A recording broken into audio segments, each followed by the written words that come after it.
I spoke with a Milwaukee man who graduated from UWM, who likely will never be able to pay back what he owes. Not often, but sometimes, Clint Myrick sits in the basement of his Milwaukee home and plays the piano.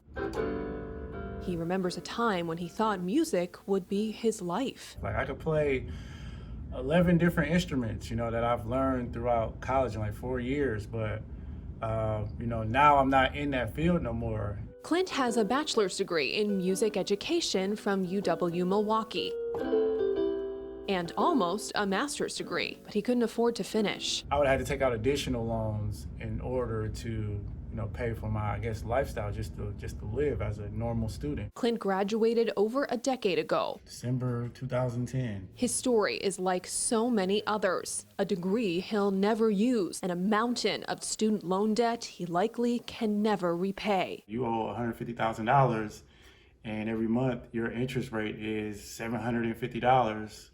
That's not even principal. On top of his day job for U.S. Bank, Clint drives about 20 hours per week for Lyft and Uber. I actually just got a ride. To chip away at some of his debt.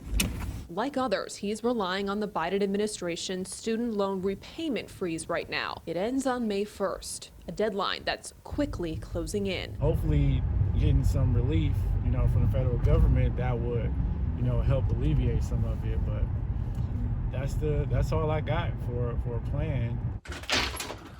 From corporate businessman to Uber driver to full-time dad. So you want to get the cornbread? Clint is supporting much more than himself. You want to make some Popeyes? Yeah! Looking back on his experience, the first-generation college student wants more for his children. My family, we come from poverty, so there was nobody that can co-sign on any of my loans or kind of guide me in how does school work. As he waits for federal help to come, Clint moves forward, hoping change comes soon. Okay, so we got the B. And hoping for a better future for the next generation. In Milwaukee, Megan Carpenter, Spectrum News. This is Mike Matheson and his family. Like so many others, he struggled with student loan repayments. But unlike many others, his story has changed. Mike Matheson loves preparing dinner for his family. And of course you gotta have a little butter in there too.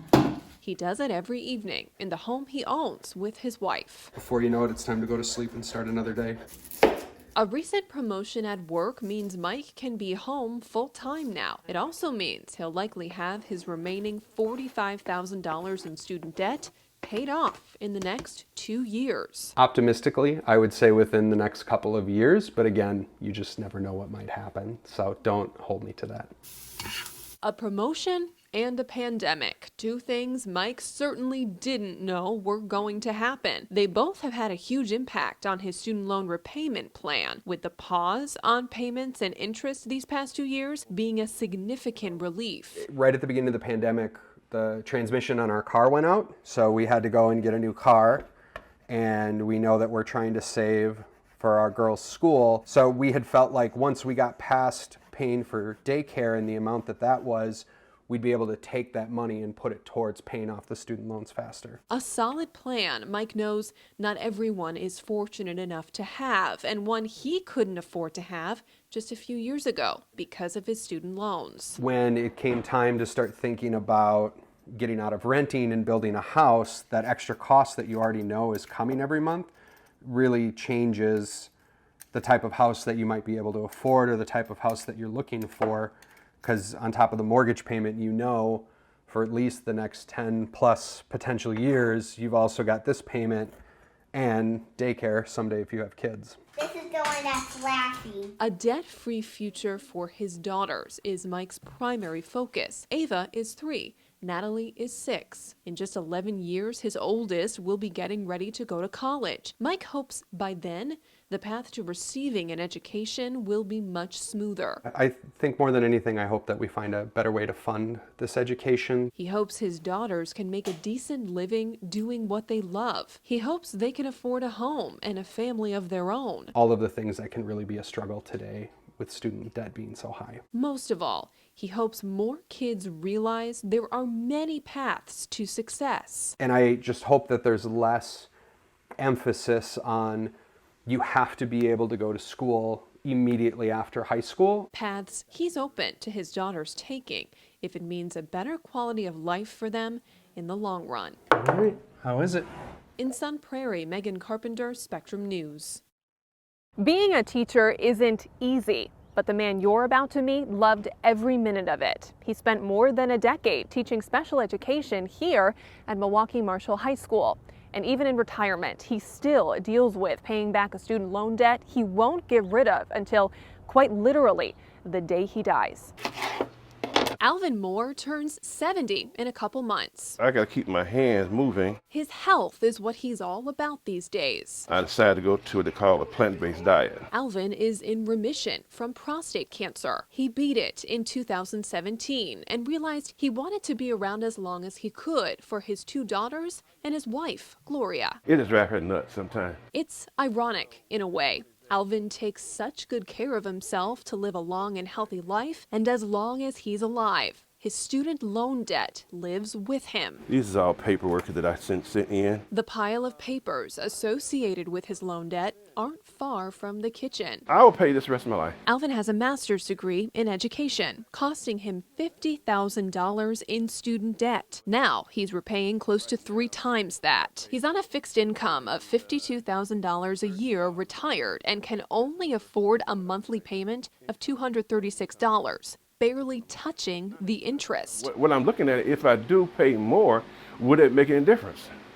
Because with the interest alone is what eats it up. He's even contacted Senators Elizabeth Warren and Tammy Baldwin asking for help. This here's a document that I sent out to Senator Baldwin, and this is what I sent to her. Now, you didn't really get anywhere, did you?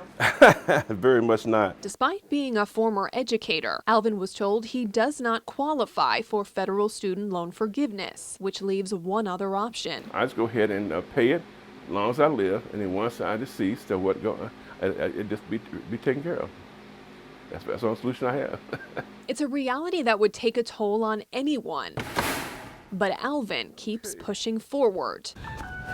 3 times a week, he comes back to where his career began. Doing some serious walking. And walks the track at Milwaukee Marshall High School. He thinks about a lot while he walks, sometimes about the next generation. Give them some guidance to understand what they're getting into. He wants them to realize there are more options than a 4-year college degree. Why build up a huge debt and you come out and you owe it? So I think they need to educate them in terms of what career they want to go into. Though Alvin has no regrets about the path he took in life, he hopes those following after him take the path less traveled, perhaps earning a trade school degree, leading to a life that's debt-free. In Milwaukee, Megan Carpenter, Spectrum News. More than half of medical students across the country will graduate with at least 6 figures in student loan debt. And here at UW-Madison School of Medicine and Public Health, one woman is making it her mission to help them. It's a quiet morning inside Emma Crawford's Madison apartment. The 30-year-old considers herself lucky. She has a home. She's planning a wedding. And that's actually where you proposed. Things she prioritized during the student loan repayment pause these past 2 years. I actually chose to stop making payments altogether because of the COVID forbearance. Things many young adults have had to give up. I think we're all buying houses later. We're getting married later. Devin and I are a perfect example of that. The reality of what others her age face makes Emma thankful for even the smallest realization. Hey, buddy. That she's exactly where she hoped she'd be. We're so snuggly in the morning. She nearly dropped out of grad school because of the student loans she'd have to accrue. I have genuine concerns about the future of, millennials like my generation and those younger than me with student loan debt. Emma's personal experience made her mission clear. guide the next generation through the process of student loan borrowing and repayment. There are different options for repayment plans for federal loans. Emma is the director of financial wellness and financial aid advising at UW-Madison's School of Medicine and Public Health. She teaches a course on financial literacy to fourth-year medical students. Everything that we talk about, from student loan repayment to insurance to investing for retirement, it is all incredibly overwhelming. Nick Spork is graduating with nearly $200,000 in student loans. He welcomes Emma's guidance. These are the crucial decisions I have to make, and this is when I have to make them by, and so that I have kind of the structure of that plan. And that's been very soothing to kind of have that long horizon. A blueprint outlining the steps to financial freedom and an instructor who understands. The system itself is very difficult to navigate. Giving young people the tools they need to walk into the world more informed. The knowing that they have what it takes to find good information. A rewarding job that for Emma is far from over. In Madison, Megan Carpenter, Spectrum News. Caitlin Anderson will be a senior this spring at UWM. She's one of hundreds of thousands of Wisconsinites who are getting money back under President Biden's student loan forgiveness program. She's grateful for that $10,000, but because of the amount of student debt she already has, she also wonders if it'll be enough. Yeah, go get it, Theo. Caitlin Anderson spends a lot of time these days with her cat, Theo. Too much. Too much time together. Normally, Caitlin would be at school. She's getting her teaching degree in social studies at UWM. But because of the teacher shortage, Caitlin's program is now 4 years instead of 5. So I've actually taken all the classes I need to take, but the program is not actually implementing at UWM until the spring of 2023. She's not thrilled to be home this semester, but it is saving her money. She's paying for college herself and has $74,000 in student loans so far. I still have 3 semesters to go before I am done with my undergraduate and start my big girl teaching job. It's about $12,000 a semester. In her newfound spare time, Caitlin works. She's a nanny 3 days a week. Popsicle stick pickup trucks. Big hit with the little boy I work for. The money she earns will pay for rent, utilities, groceries, and when she graduates, part of her student loans. As of right now, I'm not paying back my loans since I still am in school. But I do set aside about $100 every paycheck into a savings account that I will use for when I do graduate and do have to start paying back my loans. This is my estimated financial aid budget. What concerns her the most is the salary she's about to make as a teacher. Her starting pay will be around $38,000 per year. So as much as that, that $10,000 is going to help, it's not going to really, I think, make a difference in the long run because I'm going to be paying these loans back for years. To help her de-stress, Caitlin says she takes walks as often as she can. For a student paying her way through college, money is a big stressor. Nobody really gives you direction. When you think about student loans, they don't tell you how interest works. They don't tell you how to take out loans. It's really kind of a fend for yourself sort of game. This is when I started school. Caitlin looks back on her first year of college. She knows 10 grand is a fraction of what she'll have to repay, but she says it's still helpful. It's going to save me a few years of paying off student loans so that maybe I can buy a house. Plans that more and more young people are putting on hold. With student loan forgiveness, Caitlin hopes now they may not have to. In Milwaukee, Megan Carpenter, Spectrum News.